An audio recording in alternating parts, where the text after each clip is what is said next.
Hello guys, welcome back to my channel. ನಾನು ನಿಮ್ಮ ಬೃಂದಾ ವಿಶಾಲ್.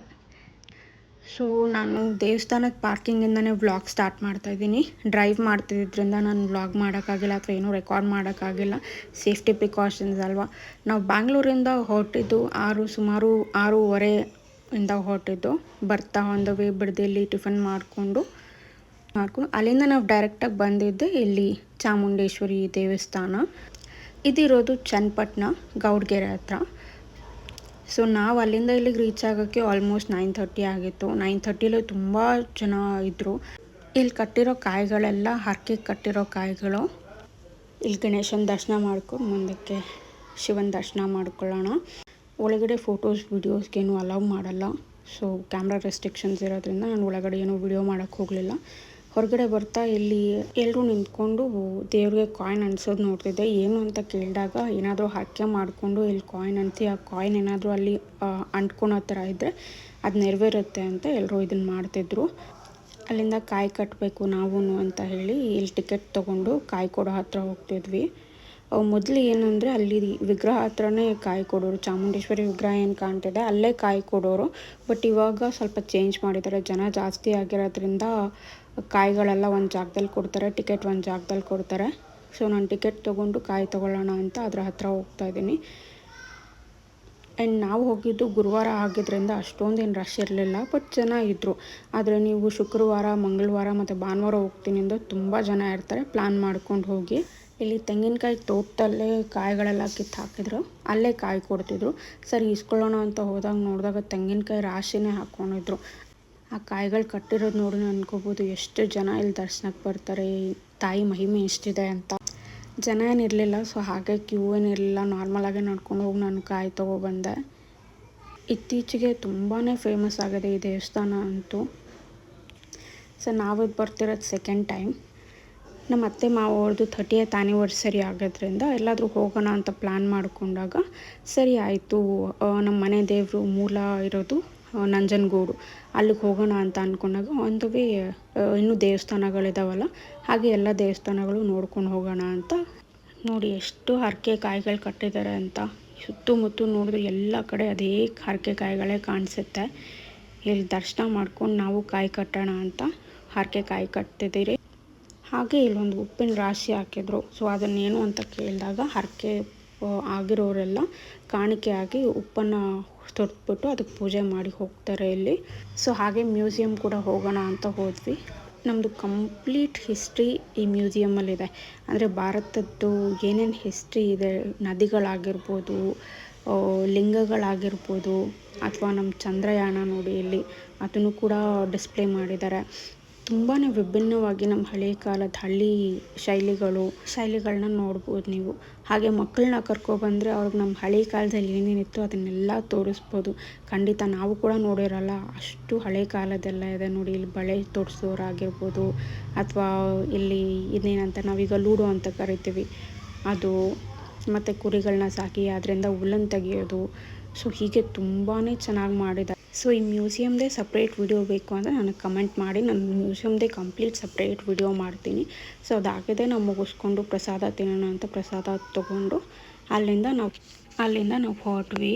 ಇಲ್ಲಿಂದನೇ ನನಗೆ ನೆನಪಾಗಿದ್ದು, ಇದು ಕೂಡ ಇದೆ ಅಲ್ವಾ ರೋಡ್ ರೆಸ್ಟ್ರಿಕ್ಷನ್ಸ್, ಇದು ಕೂಡ ತಿಳಿಸ್ಕೊಡ್ಬೇಕು ಅಂತ. ಏಕೆಂದರೆ ನಾವು ಬರ್ತಿರೋದು ಮೈಸೂರು ಬ್ಯಾಂಗ್ಳೂರು ಹೈವೇ ಆಗಿರೋದ್ರಿಂದ, ಹೊಸ ಹೈವೇ. ನಿಮ್ಗೆ ಇಲ್ಲೆಲ್ಲ ಕ್ಯಾಮ್ರಾ ಸಿಗುತ್ತೆ ಆಲ್ಮೋಸ್ಟ್ ಹತ್ತತ್ರನೇ. So 100 is the maximum speed ನೀವು ಹೋಗಬೇಕಾಗಿರೋದು.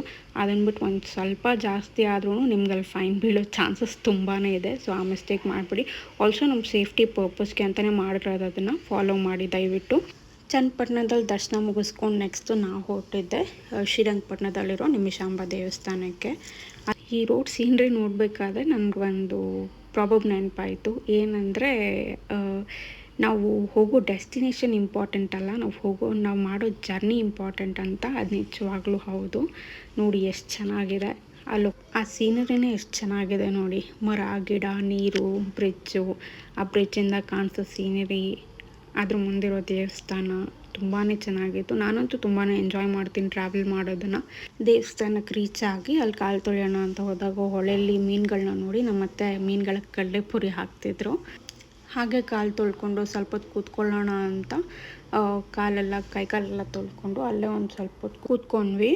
ಅಲ್ಲಿ ಕೂತ್ಕೊಂಡಾಗಲೇ ನೋಡಿದ್ದು ಬೆಂಗಳೂರಿಗೂ ಇಲ್ಲಿಗೂ ಎಷ್ಟು ಡಿಫ್ರೆನ್ಸ್ ಇದೆಯಪ್ಪ ಅಂತ. ಬೆಂಗಳೂರಲ್ಲಿ ನಾವು ಹೊರಟಾಗ ಎಷ್ಟು ಚಳಿ ಇತ್ತು ಅಂದರೆ, ಆಮೇಲೆ ಮನೆಗೆ ಫೋನ್ ಮಾಡಿ ಕೇಳಿದಾಗಲೂ ಅದನ್ನೇ ಅಂದರು, ಫುಲ್ ಮೋಡ ಎಲ್ಲ ಮುಚ್ಕೊಂಡಿದೆ, ತುಂಬಾ ಚಳಿ ಇದೆ ಅಲ್ಲಿ ಅಂತ. ಇಲ್ಲಿ ಬಿಸಿಲು ನಾರ್ಮಲಾಗಿ ಇತ್ತು, ಆಲ್ಮೋಸ್ಟ್ 28 ಡಿಗ್ರಿ ಸೆಲ್ಸಿಯಸ್ ಇತ್ತು. ಸರಿ, ದರ್ಶನಕ್ಕೆ ಅಂತ ಹೋದಾಗ ಸ್ವಲ್ಪ ಕ್ಯೂ ಇತ್ತು, ಜನ ಇದ್ದರು. ಹಾಗೆ ಸ್ವಲ್ಪ ಹೊತ್ತು ವೆಯ್ಟ್ ಮಾಡಬೇಕಾಗಿತ್ತು, ಯಾಕಂದರೆ ದೇವ್ರಿಗೆ ನೈವೇದ್ಯ ಮಾಡ್ತಿದ್ರು ಆ ಟೈಮಲ್ಲಿ. ದರ್ಶನ ಮುಗಿಸ್ಕೊಂಡು ಹಾಗೆ ನಾವು ಪ್ರಸಾದಕ್ಕೆ ಅಂತ ಹೊರಟ್ವಿ. ಅಲ್ಲಿ ರೀಚ್ ಆಗಿ ದರ್ಶನ ಎಲ್ಲ ಮುಗಿಸ್ಕೊಳ್ಳೋಕ್ಕೆ ನಮ್ಗೆ 1:30 ಆಗೋಗಿತ್ತು. ಸೊ ಅಲ್ಲಿಂದ ಪ್ರಸಾದಕ್ಕೆ ಅಂತ ಹೊರಟ್ವಿ. ಪ್ರಸಾದ ತಿನ್ಕೊಂಡು ನೆಕ್ಸ್ಟ್ ಎಲ್ಲಿ ಹೋಗೋಣ ಅಂತ ಡಿಸೈಡ್ ಮಾಡೋಣ ಅಂತ.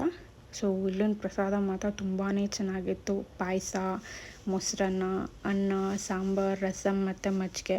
ನಿಜವಾಗ್ಲೂ ಅದೇ ಅನ್ಕೋತೀವಿ, ನಮ್ಮ ಮನೇಲಿ ಎಷ್ಟೆಷ್ಟು ಇಂಗ್ರೀಡಿಯೆಂಟ್ಸ್ ಹಾಕಿ ಮಾಡಿದ್ರು ನಮಗೆ ಈ ಟೇಸ್ಟ್ ಬರೋಲ್ಲ. ಅಲ್ಲಿ ಎಷ್ಟು ಚೆನ್ನಾಗಿರುತ್ತೆ, ಎಷ್ಟು ಕಂಫರ್ಟ್ ಆಗಿರುತ್ತೆ ಅಂದರೆ ಆ ಫುಡ್ಡು ಅಷ್ಟು ಚೆನ್ನಾಗಿರುತ್ತೆ. ದೇವಸ್ಥಾನದಲ್ಲಿ ಯಾರೂ ಫುಡ್ ವೇಸ್ಟ್ ಮಾಡೋಕ್ಕೆ ಹೋಗಬೇಡಿ. ಅಲ್ಲಿ ಊಟ ಮುಗಿಸ್ಕೊಂಡೆ ನಾವು ಹೊರಟಿದ್ದು ಮೈಸೂರಲ್ಲಿರೋ ಕಾರಂಜಿ ಲೇಕ್. ಇಲ್ಲಿಗೆ ಬರೋ ಪ್ಲಾನ್ ಏನಿರಲಿಲ್ಲ. ನಂಜನಗೂಡು 4 o'clock ಓಪನ್ ಆಗೋದ್ರಿಂದ, ಹಾಗೆ ಚಾಮುಂಡೇಶ್ವರಿ ಬೆಟ್ಟ ಕೂಡ 4 o'clock ಓಪನ್ ಆಗೋದ್ರಿಂದ ಸೊ ಟೈಮೆಲ್ಲ ಕವರ್ ಆಗಲಿ, ಇಲ್ಲಿ ಬೋಟಿಂಗ್ ಕೂಡ ಇದೆ ಅಂತ ನಾವಿಲ್ಲಿ ಬಂದಿದ್ದು. ತುಂಬಾ ಚೆನ್ನಾಗಿದೆ ಈ ಪ್ಲೇಸು. ಮೈಸೂರಿಗೆ ಬಂದಾಗ ಈ ಪ್ಲೇಸ್ನ ವಿಸಿಟ್ ಮಾಡೋದು ಮರಿಬೇಡಿ. ಹತ್ರನೇ ಇದೆ ಚಾಮುಂಡಿ ಬೆಟ್ಟ ಮತ್ತು ಝೂಗೆ. ಈ ಲೇಕ್ ಕೂಡ ಝೂ ಪಕ್ಕದಲ್ಲೇ ಇದೆ. ನಾವು ಎಂಟ್ರಿ ಫೀ ಕೊಟ್ಟಿದ್ದು 50 rupees ಪರ್ ಪರ್ಸನ್ನು.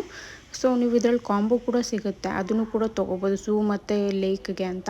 ಸೊ ಅಲ್ಲಿ ಒಂದು ಚಿಕ್ಕದಾಗಿ ಬರ್ಡ್ಸ್ಗೆ ಅಂತಲೇ ಜಾಗ ಮಾಡಿದ್ದಾರೆ. ಅಲ್ಲಿ ವೈಟ್ ಪಿಕಾಕ್ ಇದೆ, ನಾರ್ಮಲ್ ಪಿಕಾಕ್. ಆದರೆ ಈ ಥರದ್ದು ಒಂದು ಸಪ್ರೇಟ್ ವೀಡಿಯೋ ಮಾಡ್ತೀನಿ ನಾನು. ಸೊ ಅಲ್ಲಿ ಆಲ್ಮೋಸ್ಟ್ ಟೈಮ್ ಆಗೋಗಿತ್ತು ನಮಗೆ 3 o'clock. ಸರಿ, ಅಲ್ಲಿಂದ ಹೊರಟಿದೆ ನಾವು ನಂಜನಗೂಡಿಗೆ.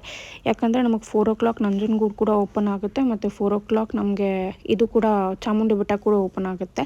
ಸೊ ಚಾಮುಂಡಿ ಬೆಟ್ಟ ನಮಗೆ 6 o'clock ಕ್ಲೋಸ್ ಆಗುತ್ತೆ. ಸೊ ಇಲ್ಲಿ ಬೇಗ ದರ್ಶನ ಮುಗಿಸ್ಕೊಂಡು ನಾವು ಹೊರಡೋಣ ಅಂತ. ಯಾಕಂದರೆ ನಮ್ಗೆ ಏನಿಲ್ಲ ಅಂದರೂ ಮಿನಿಮಮ್ 30 minutes ಆದರೂ ಬೇಕು ಬೆಟ್ಟ ರೀಚ್ ಆಗೋದಕ್ಕೆ. ಇಲ್ಲಿ ಬೇಗ ದರ್ಶನ ಮುಗಿಸ್ಕೊಂಡು ನಾವು ಚಾಮುಂಡಿ ಬೆಟ್ಟಕ್ಕೆ ಅಂತ ಹೊರಟಾಗ 5:50 ಆಗೋಗಿತ್ತು. ಬೇಗ ಕಾರ್ ಪಾರ್ಕ್ ಮಾಡಿ ಓಡಿದ್ವಿ ದೇವಸ್ಥಾನಕ್ಕೆ. ಕೊನೆಗೂ ದರ್ಶನ ಆಯಿತು, ಖುಷಿ ಆಯಿತು ನನಗಂತೂ. ಮತ್ತೆ ಮಿಸ್ ಆಗಿದ್ರೆ 7:30 ತನಕ ವೆಯ್ಟ್ ಮಾಡಬೇಕಾಗಿತ್ತು. ಇವತ್ತೇ ಬೆಂಗಳೂರಿಗೆ ಹೋಗಬೇಕಾಗಿದ್ರೆ ದರ್ಶನ ಎಲ್ಲ ಮುಗಿಸ್ಕೊಂಡು ನಮ್ಮ ಮನೆಗೆ ಹೊರಟ್ವಿ. Thank you. ಇದುವರೆಗೂ ಯಾರು ನನ್ನ ಚಾನಲ್ನ ಸಬ್ಸ್ಕ್ರೈಬ್ ಮಾಡದೆ ನೋಡ್ತಿದ್ದೀರಾ, ದಯವಿಟ್ಟು ಸಬ್ಸ್ಕ್ರೈಬ್ ಮಾಡಿ. ಹಾಗೆ ಲೈಕ್, ಫಾಲೋ, ಶೇರ್ ಮತ್ತು ಕಮೆಂಟ್ ಮಾಡೋದನ್ನ ಮರಿಬೇಡಿ. Thank you so much for watching.